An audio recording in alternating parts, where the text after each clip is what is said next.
नमस्कार, स्वागत है आप सभी लोगों का हमारे YouTube channel star GS hub में। स्टार जीएस हब YouTube का एक ऐसा प्लेटफॉर्म है जहां आप अपने जीएस की जैसे विषय की कंप्लीट अध्ययन पूरी समग्रता के साथ कर सकते हैं। मैं इसके पहले जो वीडियो लेके आया था, एक में अपना इंट्रो दिया था और दूसरे वीडियो में मैंने हिस्ट्री का क्लास लिया। फिर थोड़ी कुछ समस्याएं आई, मैंने वीडियो नहीं डाल पाया। अब मेरी क्लास कंटिन्यू रहेगी। मैं आशा करता हूं कि आप हमसे जुड़े रहिएगा। हिस्ट्री की हम दूसरी कक्षा के साथ आज प्रवेश किया हूं और आज जो हम लोगों का टॉपिक चलेगा वो प्रागैतिहासिक काल से जुड़े हुए एक कालखंड स्टोन एजेज पाषाण काल चैप्टर पर होगा। आज की जो डिस्कशन चलेगी वो डिस्कशन पाषाण काल पे चलेगी। तो चैप्टर का नाम हम लोगों का होगा पाषाण काल स्टोन एज। थोड़ी तबीयत खराब है, खांसी वगैरह आएगा, आप लोग बुरा मत मानिएगा। देखते हैं पाषाण काल। तो पाषाण काल को पढ़ने के लिए जनरली हम लोग क्या करते हैं? मनुष्य, हमने बताया था इसके पहले वाले वीडियो में, अपने जीवन की जब विस्तार कर रहा है तो अपने विस्तार के चरण में जिस चीज से सबसे पहले वो परिचित हुआ था वो पत्थर था। और पत्थर ही अपने जीवन के आधार बनाया, अपने जीविकोपार्जन में सहायता लेने के लिए, जानवरों को शिकार करने के लिए, बहुत सारे चीजों को काटने और पकड़ने के लिए उसने पत्थर का इस्तेमाल सर्वाधिक किया था। और जिस कालखंड में मनुष्य पत्थर का इस्तेमाल सर्वाधिक किया था वो कालखंड है पाषाण काल। तो इस पाषाण काल को हम लोग पढ़ने चल रहे हैं। जनरली इस पाषाण काल को 3 भागों में बांट के पढ़ा जाता है। यदि देखा जाए तो पाषाण काल जो है, पाषाण काल को 3 भागों में बांटा जाता है। ये 3 भाग कौन है, पहले इसको हम लोग देख लेते हैं। उसके बाद हम लोग देखते हैं कि इन तीनों भागों की क्या क्या अपनी एक अलग पहचान है, जिसके वजह से ये एक अलग कालखंड के रूप में जाने जा रहे हैं। तो 3 भाग जो इसके हम लोग देखेंगे, उसमें पहला भाग जो होगा, यहाँ पाषाण काल हम लिख दे रहे हैं, पाषाण काल। पहला भाग जो होगा वो होगा पूरा पाषाण काल। दूसरा जो होगा वो होगा मध्य पाषाण काल। और तीसरा जो कालखंड हम लोग पढ़ेंगे वो पढ़ेंगे नव पाषाण काल। पैलियोलिथिक एरा, मेसोलिथिक एरा और नियोलिथिक एरा। पूरा पाषाण काल, मध्य पाषाण काल, नव पाषाण काल। ये पूरा पाषाण काल जो है इसको भी जरूरत के हिसाब से 3 भागों में बांट दिया गया। इसका जो पहला भाग है उसको हम लोग कहते हैं निम्न पूरा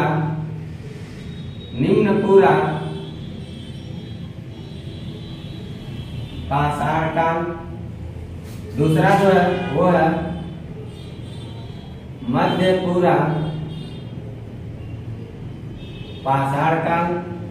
और तीसरा जो इसका भाग मिलेगा, सब जो भाग मिलेगा वो है उच्च पूरा पाषाण काल। हम लोग जो पाषाण काल पे चर्चा करेंगे उस पाषाण काल को हम लोग ऐसे 3 भागों में बांट देंगे। पहला जो भाग होगा पूरा पाषाण काल, दूसरा मध्य पाषाण काल और तीसरा नव पाषाण काल। जो पूरा पाषाण काल होगा इसको भी 3 भागों में बांटेंगे हम लोग। निम्न पूरा पाषाण काल, मध्य पूरा पाषाण काल और उच्च पूरा पाषाण काल। हम लोग एक एक कालखंड को पकड़ के आपको एक बात बताऊं मैं, इन तीनों का अध्ययन अगर किया जाएगा तो सामान्य तौर पे देखा जाएगा तो इन तीनों का अध्ययन अलग अलग अंदाज में होता है, क्योंकि तीनों में एक अलग बदलाव है। लेकिन हम लोगों को इस चैप्टर से रिलेटेड बहुत गहराई में जाके बहुत ही ज्यादा ऐतिहासिक गतिविधियों पर रिसर्च करके अध्ययन करना बहुत जरूरी नहीं है। जहां तक मेरा मानना बहुत जरूरी नहीं है। इसके बारे में हम लोग पढ़ लेते, तीनों को होलसेल करके मध्य को पढ़ लेते, नौ पाषाण काल को पढ़ लेते। इसके बाद जब हम लोग पढ़ेंगे अगले चैप्टर को, जब स्टोन एज चैप्टर से पढ़ेंगे तो थोड़ी अपनी पढ़ाई की विस्तार को और गहरा करता चला जाएगा। अभी फिलहाल में हम एक एक कालखंड को आपको बताने की कोशिश कर रहा हूँ, और कोशिश करिएगा मेरे साथ ही पढ़ते चलिएगा, और अपना एक जैसे जैसे मैं नोट्स बनाता इसमें चलो, इसमें समझिए मैं नोटबुक ही पेस्ट करूंगा, आप ऐसे ऐसे टोटल टाइप करते चलिएगा और उसको पढ़ लीजिएगा। फिर एग्जाम में बैठिएगा, सारे जब सब्जेक्ट मैंने जितना वादा किया पढ़ा दूंगा, उसके बाद आप खुद बताइएगा। अभी मैं चलता हूँ पूरा पाषाण काल, इसको मैं इरेज करता हूँ।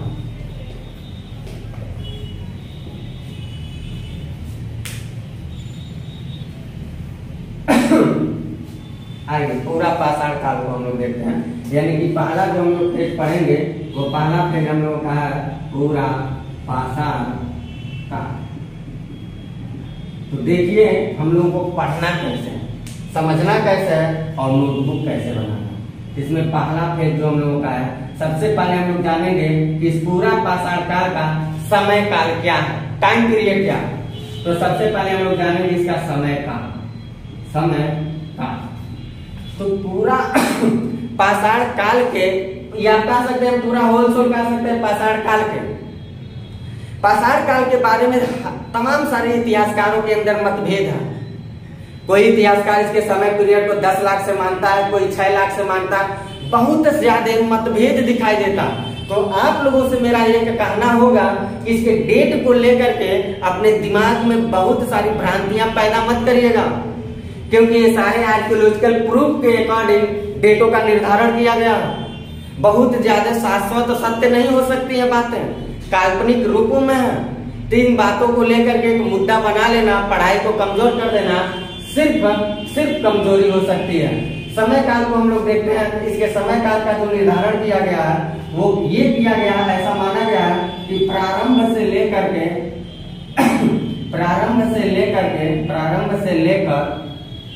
10,000 ईसा पूर्व तक।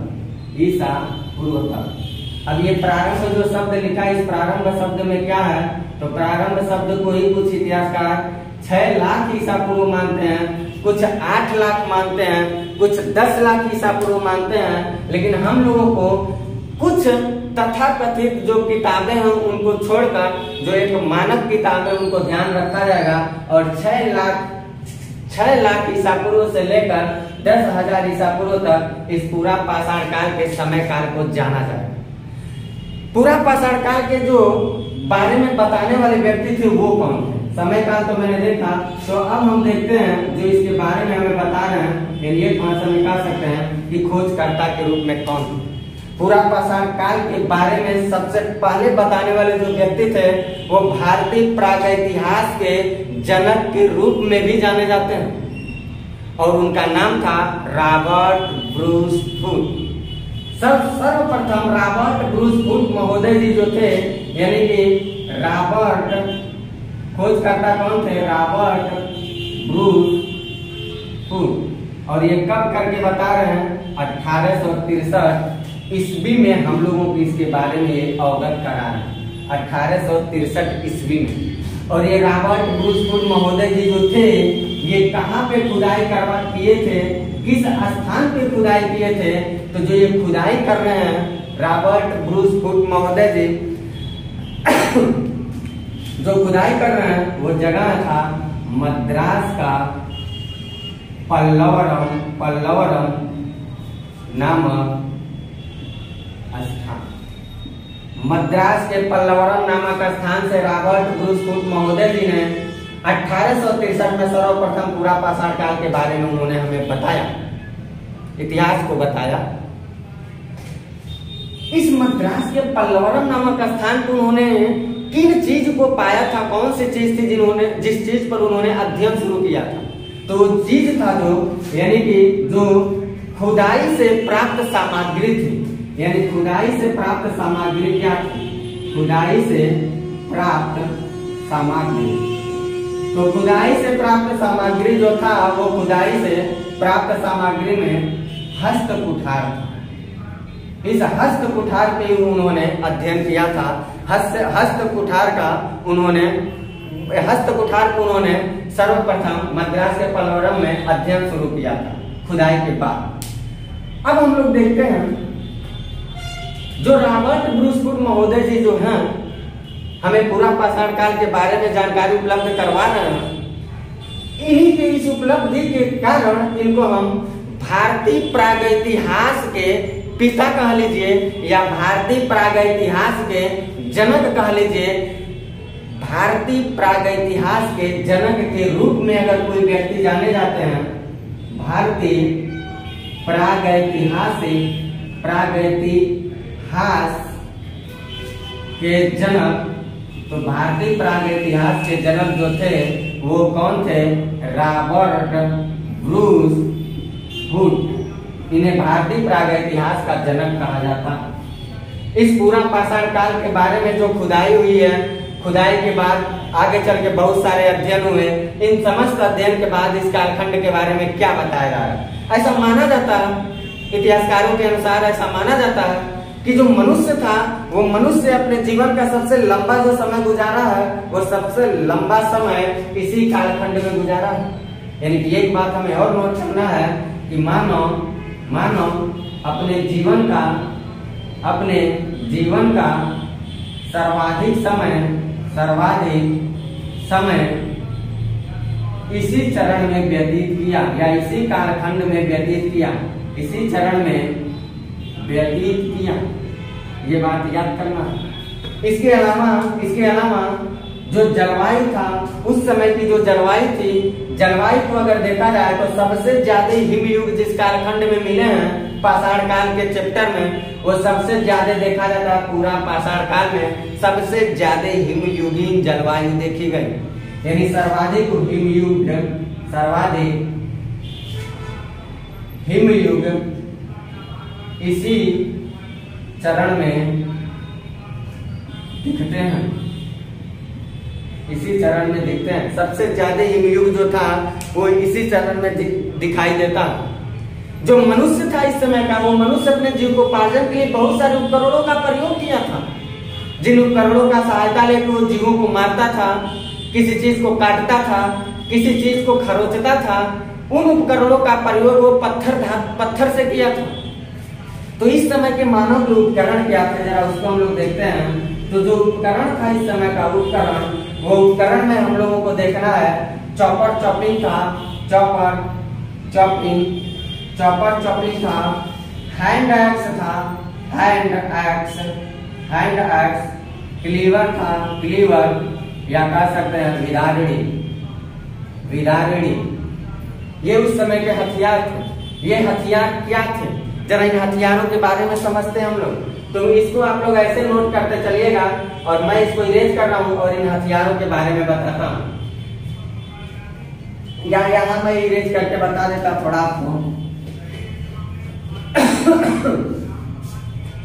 सपोज करिए ये एक गोल पत्थर है। सपोज करिए ये गोल पत्थर, ये क्या है? गोल पत्थर, राइट।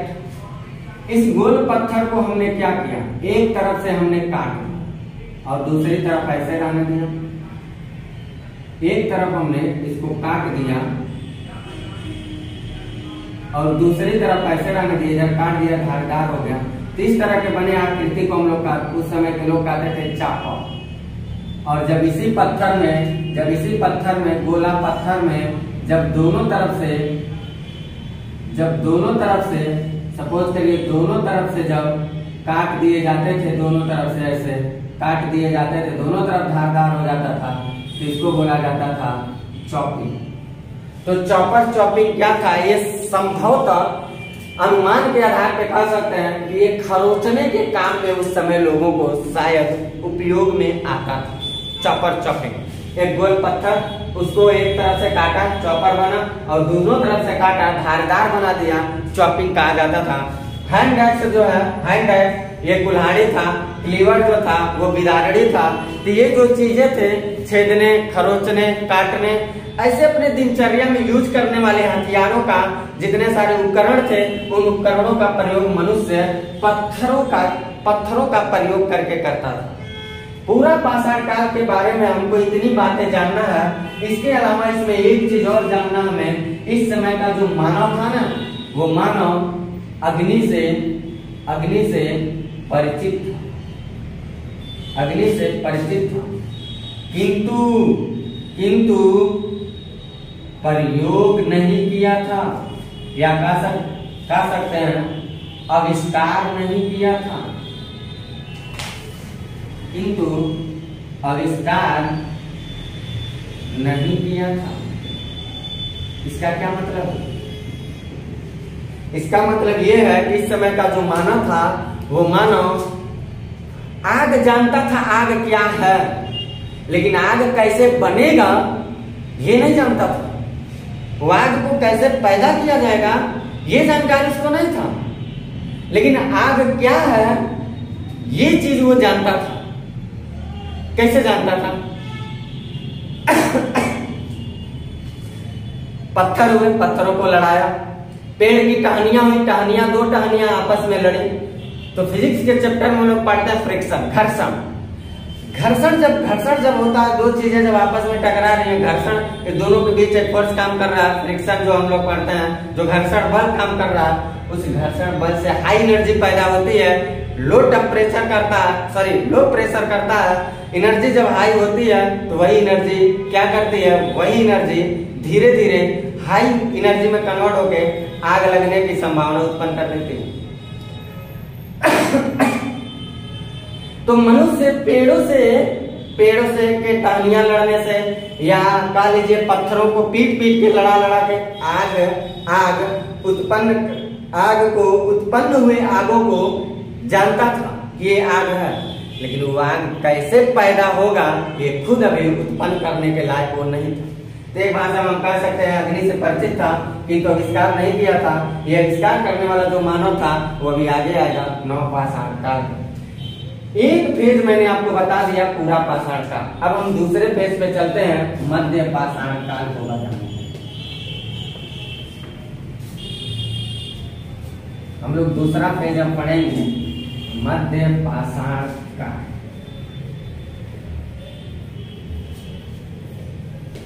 तो देखते हैं मध्य पाषाण काल में दूसरा जो फेज हम लोगों का वो है मध्य पाषाण।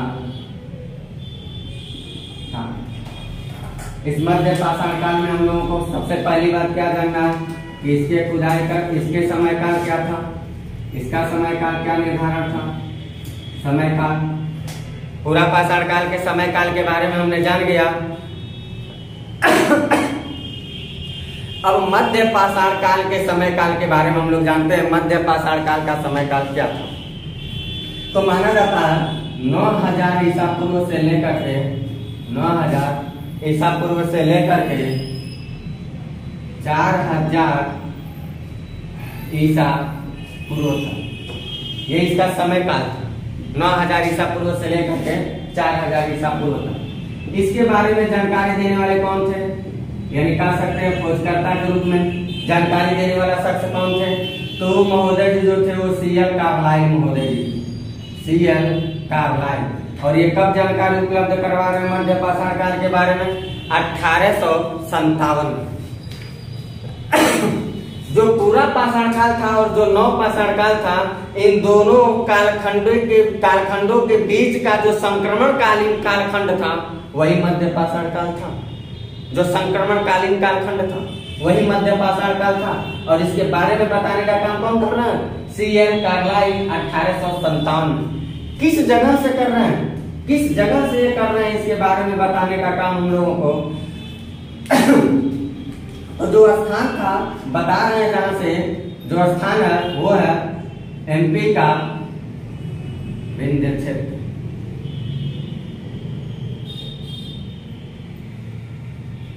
विंध्य क्षेत्रों से बहुत सारे पाषाण कालीन उपकरणों की जानकारी उपलब्ध करवा रहे हैं। और विंध्य क्षेत्रों के पाषाण कालीन जानकारी उपलब्ध करवाने से विंध्य क्षेत्रों से बहुत सारे पाषाण कालीन जानकारी उपलब्ध करवा रहे हैं। तो इसको देखते हैं हम लोग क्या क्या ये जानकारी हम लोग उपलब्ध करवा रहे हैं।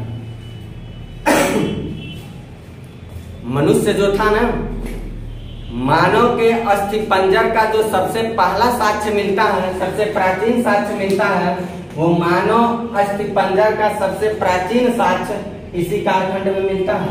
यानी कि कह सकते हैं मानव अस्थिपंजर का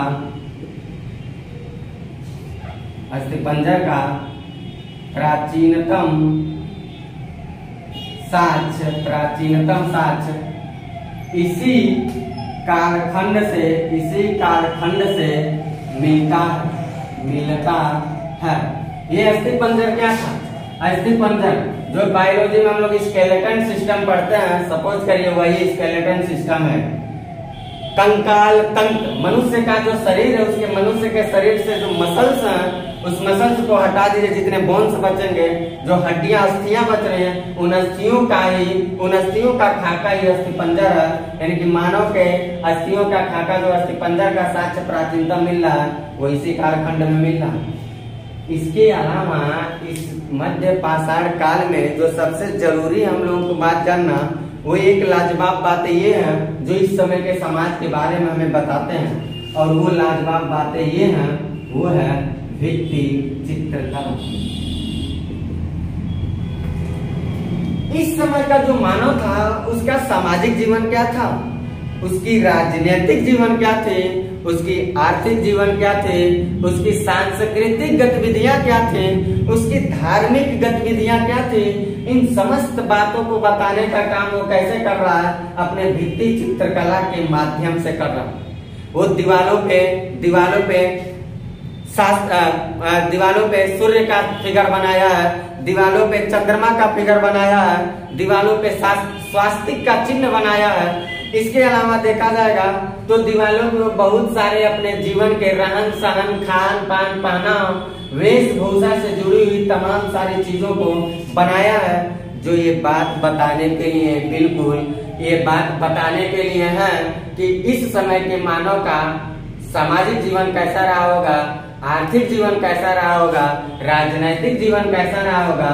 और उसके आधार पे कहा जाता है कि इस समय का जो मानव था वो प्राचीनतम पशुपालक था।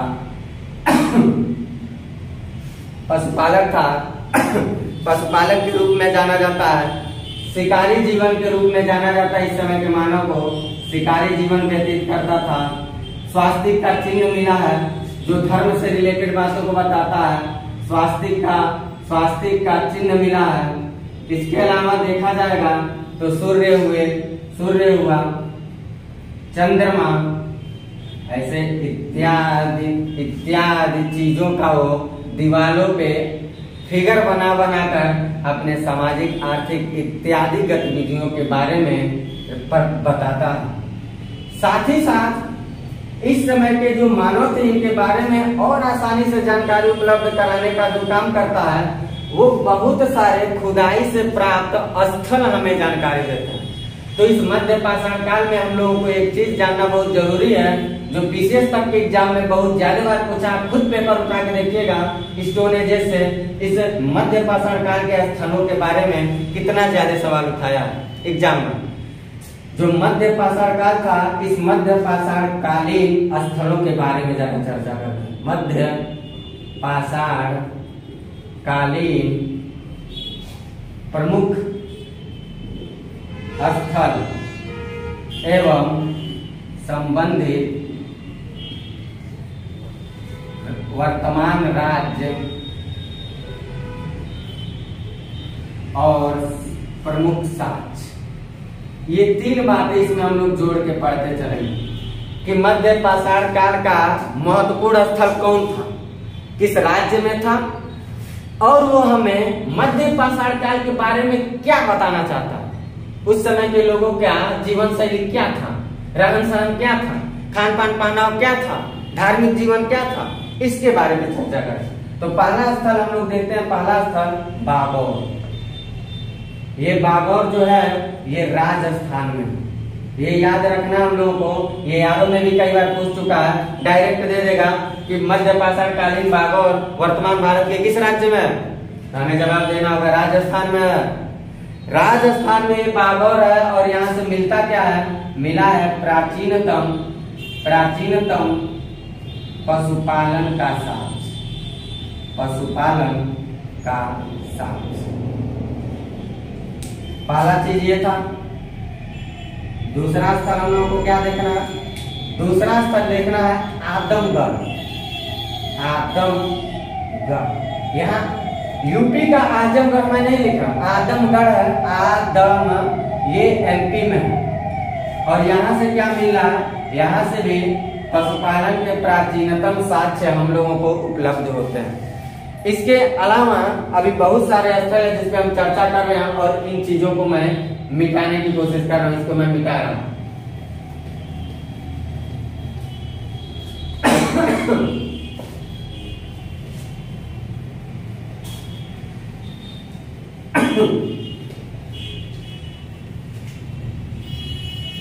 अगली तीसरा स्थल हम लोग देखते हैं। इसमें तीसरा हमने क्या देखा? बागौर देख लिया। हमने क्या देखा? आदमगढ़ देख लिया। अब तीसरा स्थल हम लोग देखते हैं सराय नाहरराय। फिर देखेंगे चौथा महदया। फिर देखेंगे पांचवा दमदमा। इन पे पहले हम लोग चर्चा कर लेते हैं। ये चौथा स्थल हो गया और ये पांचवा स्थल हो गया। ये सारे स्थल कहाँ हैं? ये सारे स्थल साहब जी लोग हैं, ये यूपी में बैठे हैं। ये सारे स्थल जो हैं सराय नाहरराय, महदया, दमदमा, ये सारे स्थल यूपी में हैं। इन जगहों से हमें क्या क्या साक्ष्य मिल रहे हैं, जरा उसको हम लोग देखते हैं। कौन कौन से साक्ष्य हमको उपलब्ध कराए हैं?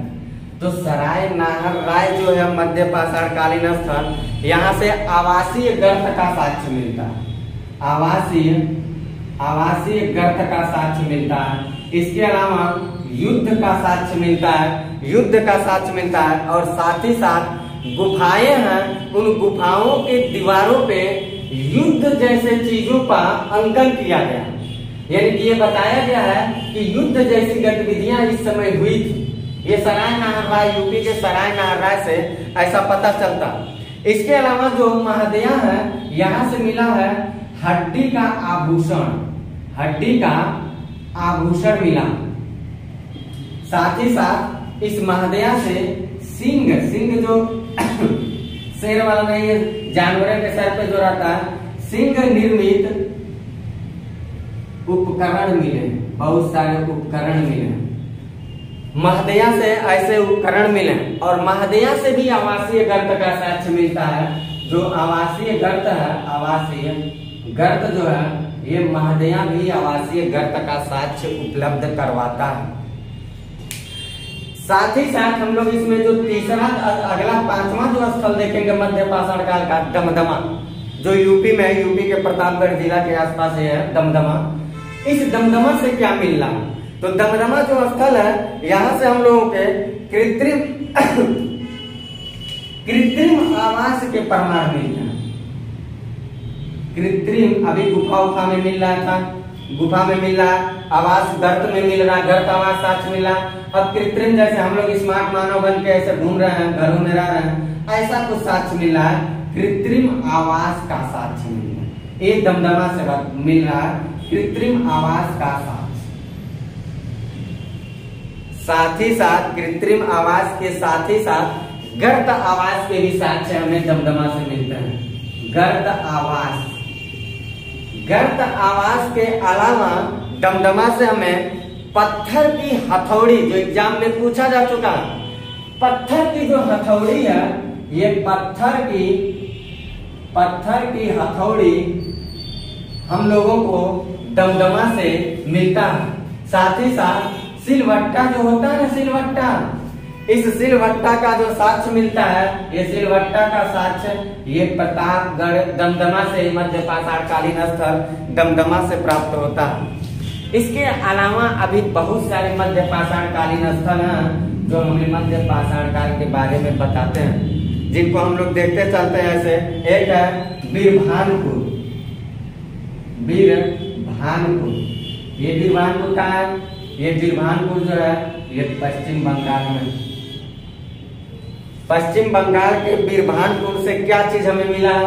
तो हम लोगों को मिला है यहाँ से लघु पाषाण उपकरण मिले। लघु पाषाण जो उपकरण है वो बीरभानपुर, पश्चिम बंगाल के बीरभानपुर से मिलते हैं। इसके अलावा एक और स्थल हम लोग देखेंगे जो एग्जामों में बहुत चर्चा में रहता है, वो है लंघनाच। वो है लंघनाच। ये लंघनाच का है, ये गुजरात में। सारे स्थल का नाम ऐसे बिल्कुल आप लोगों को नोटबुक तैयार करना है हूबहू। लंघनाच जो है ये गुजरात में है। और यहाँ से क्या मिला है, यहाँ से जो साक्ष्य मिला है, यहाँ से भी सूक्ष्म पाषाण उपकरण मिले हैं। और इसके अलावा सूक्ष्म पाषाण उपकरण और इसके अलावा यहाँ से 14 मानव कंकाल का साक्ष्य मिला। और आपको जान के आश्चर्य होगा, ये जो 14 मानव कंकाल हैं, इन 14 मानव कंकाल का जो दफन किया गया उसमें पैर को मोड़ दिया गया। और कुछ जो है वो उत्तर से दक्षिण दिशा में और कुछ दक्षिण पूरब से पश्चिम दिशा में दफन किए गए हैं। ऐसा कुछ प्रमाण यहाँ से मिलता है। यानी कह सकते हैं 14 कंकाल, मानव कंकाल का साक्ष्य मिला। मानव कंकाल का साक्ष्य उपलब्ध हुआ। ये 14 मानव कंकाल जो थे, इनके बारे में हम लोगों को याद रखना है। क्या बात है, इनके पैर को मोड़ के रखा गया है, दफन किया गया है। और कुछ उत्तर दक्षिण दिशा में, कुछ पूरब पश्चिम दिशा में। मध्य पाषाण काल के बारे में एक इतिहासकार महोदय जी आते हैं जो स्पेशल अपना स्टेटमेंट दमदमा के बारे में बताते हैं, जो सॉरी महदया के बारे में बताते हैं। वो इतिहासकार महोदय जी को इसलिए बताने क्योंकि इनका नाम चर्चा में आ गया। पीजीटी का एग्जाम, पीजीटी का पेपर देखिएगा हिस्ट्री का, वहां एक पूछा हुआ सवाल मिलेगा। तो इतिहासकार महोदय जी कौन थे? एक इतिहासकार महोदय जी थे, इतिहासकार, उनका जी.आर. शर्मा।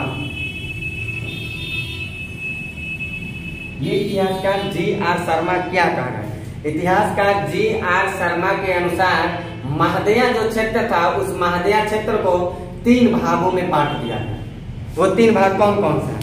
वो 3 भाग जो बांटे हैं, उस 3 भाग में एक ये झील क्षेत्र बनाया है, झील क्षेत्र एक है झील। इसको मैं पूरा लिखता हूँ ताकि आप लोग नोट करते रहिएगा। इतिहासकार जी.आर. शर्मा के अनुसार महदया को 3 वर्गों में विभक्त किया गया।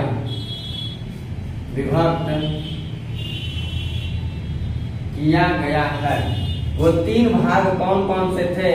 ये तीनों भागों का नाम हम लोगों को याद रखना। तो पहला जो भाग था, पहला जो है वो झील क्षेत्र, उन्होंने बताया एक झील क्षेत्र था।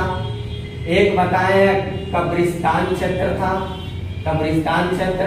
और तीसरा जो बताए हैं वो बूचड़खाना क्षेत्र, जहाँ गाय गो भैंस ये काटे जाते हैं। खाना लिखे, बूचड़खाना क्षेत्र, बूचड़खाना क्षेत्र। ये 3 भागों में उन्होंने बताया है। ये अपने इतिहासकार जी.आर. शर्मा। 3 का नाम याद रखिए, स्पेशल पीजीटी का सवाल है। पीजीटी प्रीवियस ईयर पेपर उठाएगा पीजीटी का, उसमें देखिएगा एक पूछा हुआ सवाल आपको मिलेगा। जी.आर. शर्मा की बात है। हम लोगों ने दूसरे फेज को देख लिया पाषाण काल में। अब हम लोगों का लास्ट फेज चलेगा नव पाषाण काल। अब नव पाषाण काल के बारे में हम लोग देखते हैं, नव पाषाण काल हमें क्या जानकारी उपलब्ध करवाता है। ये सारी बातें नोट कर लीजिएगा, काफी लाभदायक होगा। और नहीं करना होगा तो मत करिएगा। जब एग्जाम में पूछेगा और साल में नहीं कर पाएंगे तो देखिएगा कैसे जिंदगी ठंड हो जाती है, समझ में भी नहीं आता। हम लोग अब तीसरे फेज को देखते हैं, नव पाषाण काल को। तीसरा जो हम लोगों का फेज है वह है नव पाषाण काल।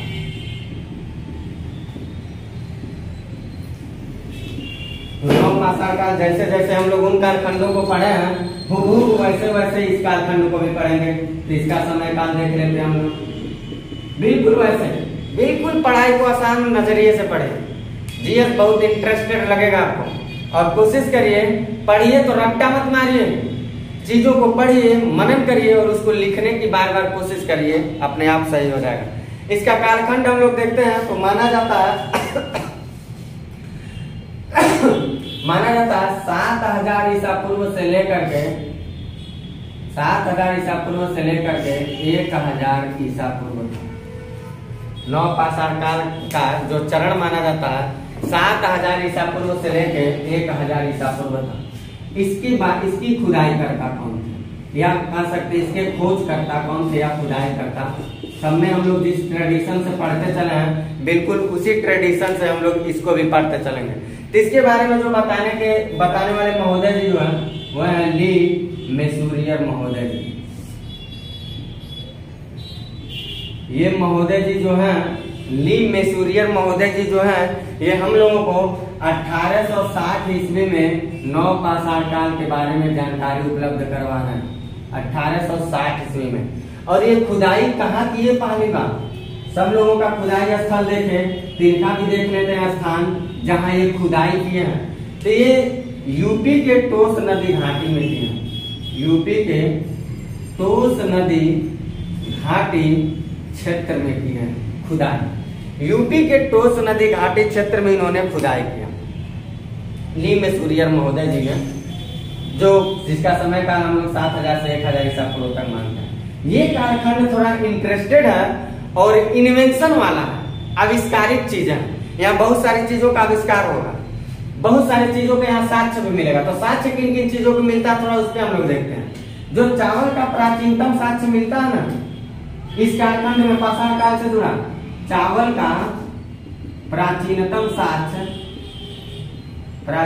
साक्ष्य वो चावल का प्राचीनतम साक्ष्य इलाहाबाद, जो आज के डेट में हम लोग कहेंगे हमारी सरकार जो थी इसका नाम चेंज की है तो हम लोग लिखेंगे यहाँ प्रयागराज के कोल्डिहमा से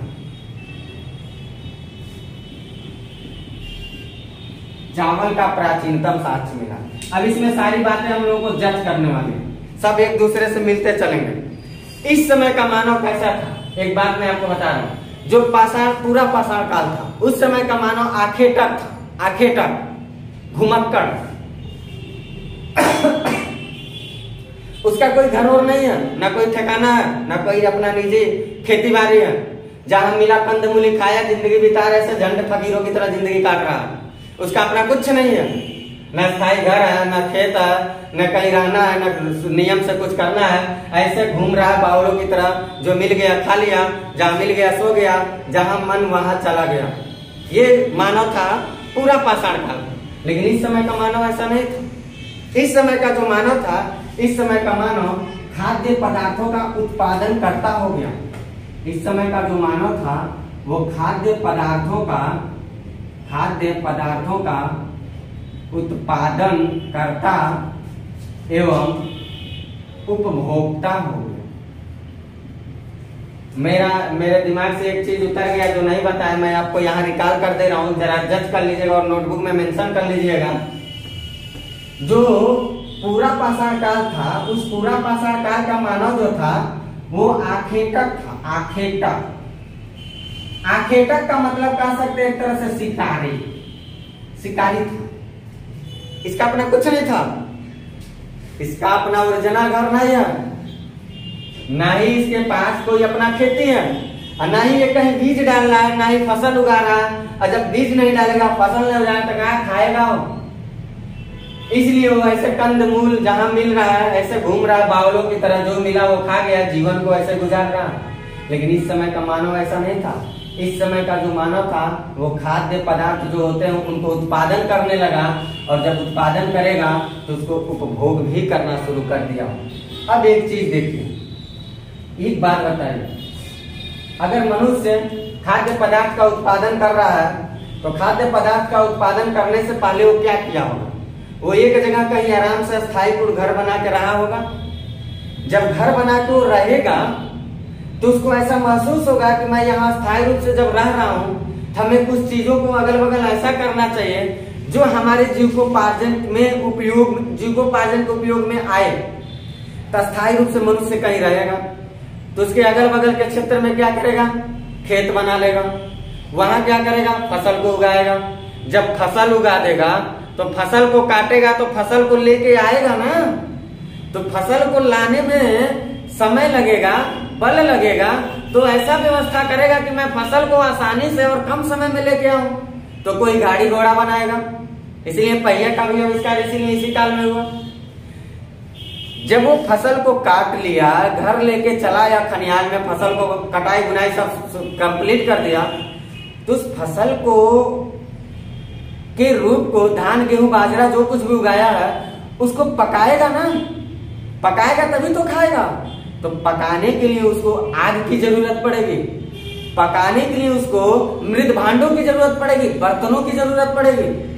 यानी कि इस समय के मानव जो थे वो एक काम कर रहे हैं, कहीं चुपचाप घर बना के रह रहे हैं और एक जगह बस वो रहे कि उनके दिमाग में फटाफट क्या आया कि हमें खेती करना चाहिए, फसल उगाने लगे। जब फसल उगाने लगे तो फसल को लेके आने के लिए पहिए का आविष्कार कर दिए ताकि आसानी से लेके चले आए। जब लेके चले आए तो फसल को क्या किए, जब कटाई छटाई कर लिए तो उस फसल को पकाएं कैसे, आग का आविष्कार कर दिए। पकाएंगे किसमें, बर्तन का आविष्कार कर दिए। ऐसे ऐसे मनुष्य जो था वो धीरे धीरे विकास के चरण को अग्रसित होने लगा। यानी कि हम एक भाषा में कह सकते हैं खाद्य पदार्थों का उत्पादन और उपभोक्ता इस समय का मानव था। इस समय का मानव आखेटक और खाद्य संग्राहक जीवन को त्याग दिया और अस्थायी पूर्ण निवास होकर के अपने जीवन को व्यतीत करने लगा। यानी कि कह सकते हैं इस समय का जो मानव था, इस समय का मानव अस्थायी पूर्ण निवासी था। यानी कि कहीं घर बना के वो रहने लगा, खाद्य पदार्थ का उत्पादन करने लगा, मीन्स खेती बाड़ी करने लगा, काटने लगा, खाने लगा। अब भोजन को पकाने के लिए उसने अग्नि का प्रयोग किया। यानी कि इस समय का जो मानव था, अग्नि का आविष्कार जो हुआ था, अग्नि का आविष्कार इसी कालखंड में हुआ या इसी समय हुआ। बुरा पाषाण काल जब हम लोग पढ़े तो देखे वहां मानव अग्नि का प्रयोग कर रहा था और यहाँ मानव अग्नि का आविष्कार कर रहा है। अग्नि ऐसा नहीं है कि इसी समय आया, इसके पहले आग नहीं था, इसके पहले भी आग था, लेकिन आग कैसे बनेगा ये मानव नहीं जानता था। वो बस ये जानता था पेड़ और की टहनी लड़ गई, पत्थर टकरा गए, आग लग गया, तो ये जानता था कि शाश्वत सत्य है, ये प्रकृति हमारे लिए ऐसे बना दिया। उसको ये नहीं पता था कि इसको हम पैदा भी कर सकते हैं। तो आग जो है वो बहुत पहले से चलता चला आया। आग तो लोग जानते थे कि आग है, लेकिन आग कैसे बनेगा इसको लोग नहीं जानते थे। इसको लोग जाने नवपाषाण काल में। इसलिए कहा जाता अग्नि का आविष्कार जो हुआ था वो इसी समय हुआ था। मैंने एक बात आपको बताया, जब घर बना लिया, खेती बाड़ी करने लगा, आग भी पैदा कर दिया, तो भोजन कहाँ बनाएगा, मुंह में नहीं ना, बर्तन चाहिए उसके लिए। यानी कि इस समय का जो मानव था वो कुंभकारी का जो साक्ष्य मिलता है, कुंभकारी जहाँ से मृद भांड बनाए जाते हैं, मिट्टी के बर्तन बनाए जाते हैं, तो कुंभकारी का साक्ष्य इसी समय मिलता है। ये बात हम लोगों को याद रखना, इस समय कुंभकारी का साक्ष्य मिलना शुरू हो गया। मनुष्य खेतों में फसल काटा लाने के लिए, अगर खसीट के लिए आ रहा है किसी चीज को, तो ज्यादा जितना एरिया पकड़ेगा। आप लोग फिजिक्स में एक चैप्टर पढ़े होंगे, फ्रिक्शन, घर्षण, static, rolling and sliding. Static में क्या होता है, वो चुपचाप कहीं एक जगह के वस्तु पड़ी रहती है, उसके लिए ज्यादा डिफॉर्मिंग फोर्स देना पड़ेगा। जितने न्यूटन फोर्स चाहिए उससे ज्यादा मैं मैप पुट करूंगा तभी हो जाएगा, मोशन पोजीशन में आएगा। दूसरा स्लाइडिंग, सरकने में, अगर इस व्हाइट बोर्ड को मैं सरका हूं तो मुझे ज्यादा फोर्स देना पड़ेगा तो ये सरकेगा। लेकिन इस व्हाइट बोर्ड के अंदर अगर हम 2 चक्का लगा दूं छोटे छोटे, तो कम ही फोर्स डालूंगा तो ये सड़क के दूर तक चला जाएगा। मीन्स इसकी एरिया जो है वो एरिया थोड़े से जगहों पे निर्धारित हो जाएगी और बल उतना ही धरती के एरिया पे लगेगा, तो हम कम ही बल मारेंगे, कम ही फोर्स डिफॉर्मिंग डालेंगे तो ये मोशन पोजीशन में आ जाएगा। और ऐसे अगर रख देंगे और इसको सरकाएंगे तो पूरा एरिया सरफेस का पकड़ा रहेगा, तो हमें ज्यादा फोर्स देना पड़ेगा।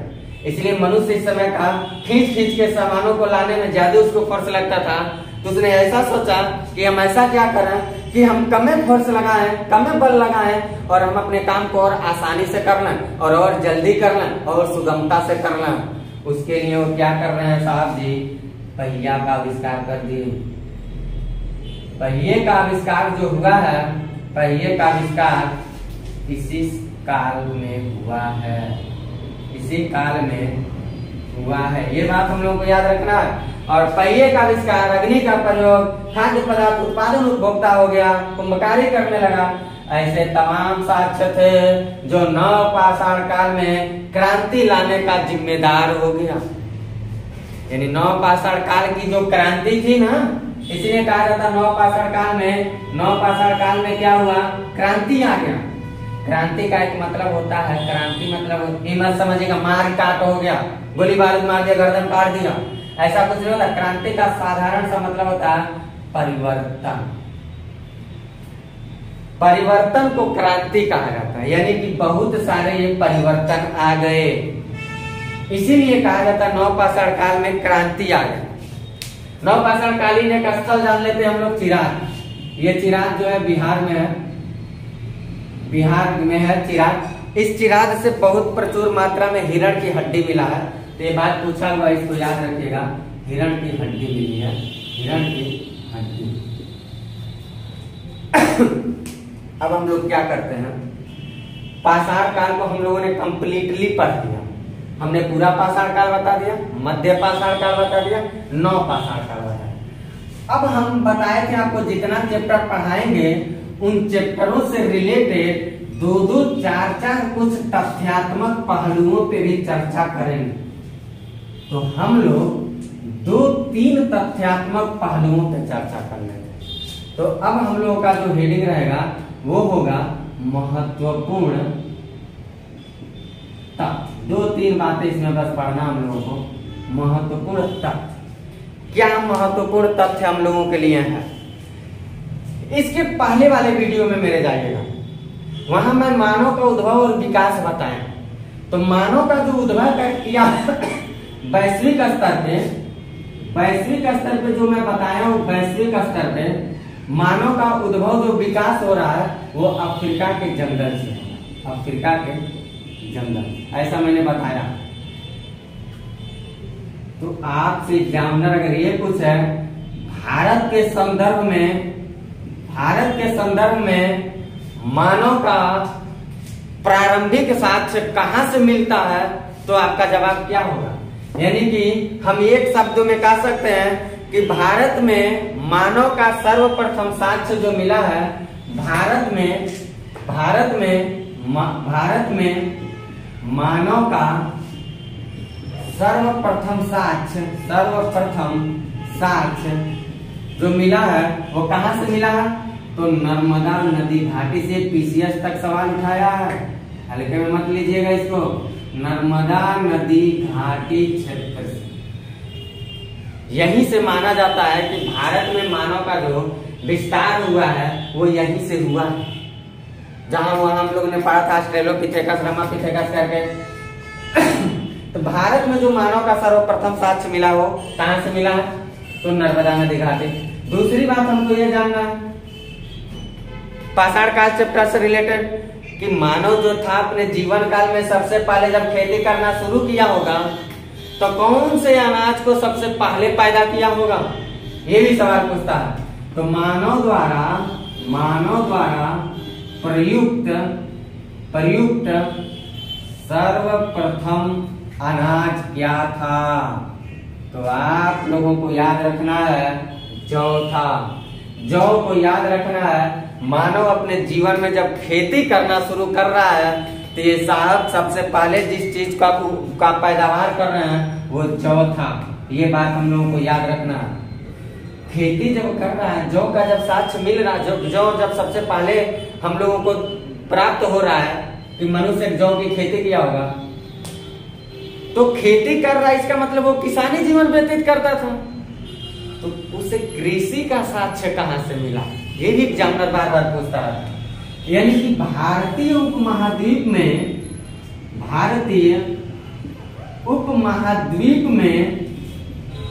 कृषि का प्राचीनतम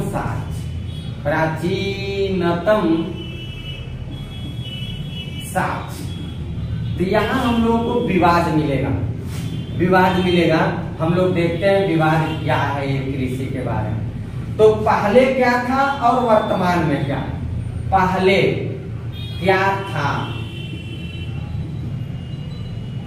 और यहाँ देखेंगे वर्तमान में क्या है। ये दो बातें हम लोग देखेंगे।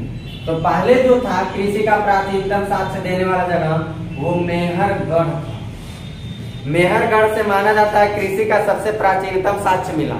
लगभग 7000 ईसा पूर्व पुरानी, 7000 ईसा पूर्व। लेकिन बाद में जब खुदाई हुआ तो हम लोगों को एक और जगह मिल गया लहुरा देव, और यहाँ लगभग 8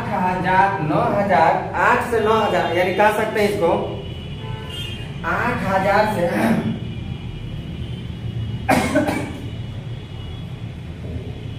8000 से 9000 ईसा पूर्व तक दिखाई देगा।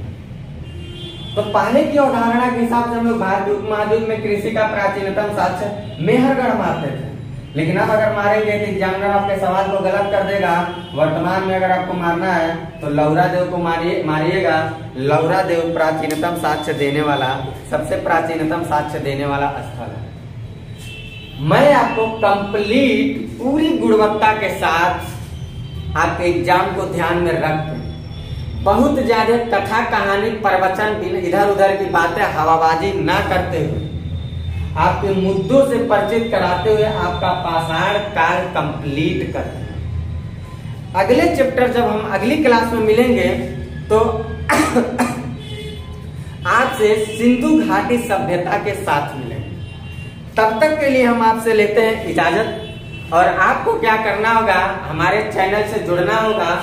आप जुड़िएगा। अगर आपको पसंद आएगा तो चैनल को लाइक करिएगा, शेयर करिएगा, सब्सक्राइब करिएगा और दूर दूर तक इसको फैलाइए ताकि उन बच्चों को फायदा हो सके जो बच्चे कॉम्पिटिटिव एग्जाम की तैयारी करना तो चाहते हैं लेकिन किसी समस्या के वजह से वो नहीं कर पा रहे हैं। ये उन्हीं का channel star GS hub YouTube पे पहली बार पूरी गुणवत्ता के साथ उन्हीं के लिए आया है। तो मिलते हैं फिर आपसे। नमस्कार, धन्यवाद।